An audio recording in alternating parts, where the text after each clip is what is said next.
شايفين بعض الناس يقعد يسولف ويا الأجنبية، يقول والله أنا معتبرها مثل أختي. هو بكيفك تعتبرها مثل أختك؟ مو أختك.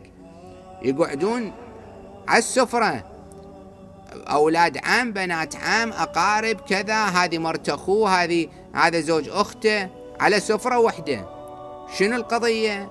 يقول أنا معتبرهم ذولا مثل خواتي، وهم يقولون معتبرين ذولا مثل إخواننا. مو بكيفه الإنسان، مو بكيفه يعتبر. لا هذه أختك لا أنت أخوها. وهذه القعدة أنا مرة تكلمت فيها تفصيلا، وخلينا نقولها مرة ثانية ثالثة. قضية سيئة جدا اللي تصير في كثير من المنازل، خصوصا أيام الجمعة اللي هو يوم عبادة.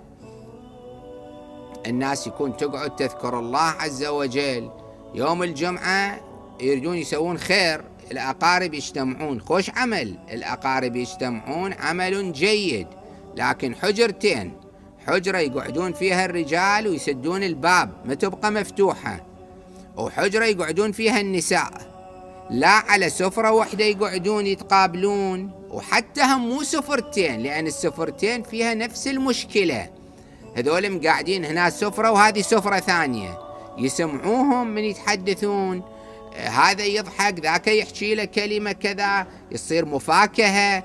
ما يجوز في غالب الأحيان، ما يجوز. يعني إلا فرضنا الحين ذولا كلهم ناس أبرار منزلين روسهم، لا يحجون لا يتكلمون، نزل راسه ياكل ويقوم يروح يغسل ايده ويطلع، وذولا هم هالشكل. من يسوي هالحكي هذا؟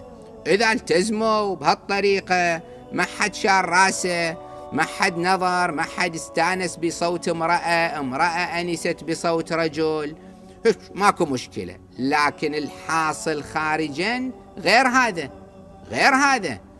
النساء يجلسن في حجرة، الرجال يجلسون في حجرة، والباب يسدوها اللي بالميل، لا تبقى الباب مفتوحة، لأن أيضا نفس النتيجة.